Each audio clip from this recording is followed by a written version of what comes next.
Hey guys, so it appears another big bug has hit the Conan Exiles servers with some pretty devastating consequences. This comes not even that long after the Numidian bug, which caused bases built on Numidian foundations to collapse, alongside the bug that caused Siptar to crash when approaching the Southern Isles, and of course the invisible enemies too. There is some good news about this issue, but also some bad, so we'll quickly look over that today. So it was announced on August 31st that the summer decay timers would be going back to the usual 10-day timers. Business as usual really, this happens pretty much every summer. However, something went awry with the update that caused official servers to have Thrall Decay timers reduced to just 1 day rather than 10. This of course means that if your server had this rate and you didn't log in for a day, your thralls would just decay and disappear, and they're lost to the ether forever. This only seems to have affected official servers, as of course private servers have admin controlled rates. People who play every day may not have realised, but there are plenty of people that might not log in for a day or so, and they would be heavily affected by this issue. This bug is probably more severe than the Numidian Foundation bug, as almost every player will have at least a few thralls, if only to work the stations in their base. Thralls take time and effort to break, and if you had a good bunch of tier 4 thralls, you're looking at a hefty time and resource investment just gone. Yeah, pretty massive issue. The good news is that there has already been a fix issued. Ignacy posted on the forums to say the following. A quick update on the situation with lost thralls on official servers that many of you have been experiencing. There was an error when updating the summer decay timers which regrettably reduced Thrall Decay timers to 1 day instead of their usual values. This has now been fixed and official servers have been triggered for a restart, so the correct settings are picked up. We are actively discussing the follow-up actions to rectify this as best as we possibly can.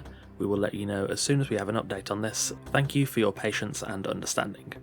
Now, as you may notice, the bad news is that there is no immediate response to how the losses will be rectified. The server setting has been fixed and servers have restarted to reflect those new changes, so nobody else will lose thralls in a single day, but that doesn't really do anything for the people who already lost thralls because they didn't log in for that 1 day. Ignacy did say they were working out how to rectify the losses. It is currently the weekend, so I would imagine that not everyone is in the offices, which may play a part in the delay for compensation. As you can imagine, many people asked for rollbacks, and Ignacy did say this a little bit further down the thread in response. Nothing is off the table at the moment and all options are being considered. We're waiting for the rest of the team to evaluate the situation and course of action and take a decision. For that, we'll very likely have to wait until Monday once all the team is back, and we'll keep you updated on any news we have about this. Seeing as this is a bigger issue than the Numidian Foundations bug, it does seem like rollbacks are still an option.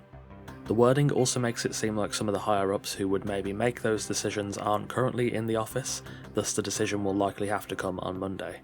A rollback would erase progress made on the day or two after the bug, but for restoring tens if not hundreds of hours of work finding, knocking out and breaking thralls, I think it's probably the best bet for a fix.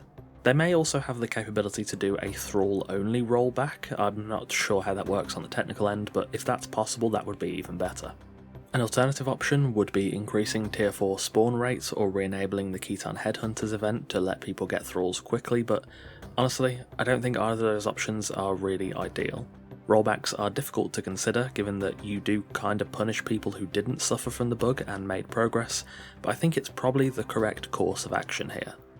You guys already know that I prefer to stay optimistic about stuff, and to be frank, I don't really like making videos about bugs. It's, I want to do videos about lore and builds and stuff, but the Age of War Chapter 1 has just been barraged by bugs and issues.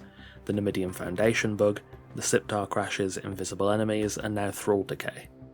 I'm glad to see it's fixed and servers have restarted to reflect it, but the after effects are still very much present.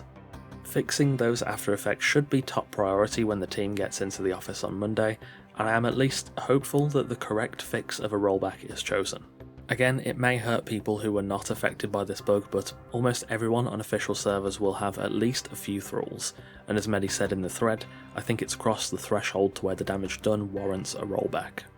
The longer the decision takes, the more a rollback will affect players that didn't get affected by the bug, which is why I think most people would prefer a rollback to happen as quickly as possible. And to be frank, given the scale of the issue, I think an extra bonus on top of the rollback could go a good way towards an apology. There's not much I can really say here about QA testing that I haven't said before. I really don't know how this sort of stuff slips through the net. The longer a rollback takes, as I mentioned, the more it affects people who are not otherwise affected by this bug. I'm writing this on Saturday, so there is a chance the action is expedited before this video goes out on Sunday, and if that is the case, then I'll try and include something in the description or the pinned comment, but for now, this is just where we're at. Still waiting on a way to rectify the after effects, but the actual core issue has been fixed. Thank you for watching, and of course a massive thanks to our wonderful esteemed coffee cultists for continuing to support the channel over on Patreon. I'll keep you guys updated on what happens with this issue, and hopefully we get a quick rollback to rectify the after effects, and hopefully in the future game updates don't happen on a Friday again, just in case issues do arise in the future. Again, thank you very much for watching, take care, and I'll see you soon.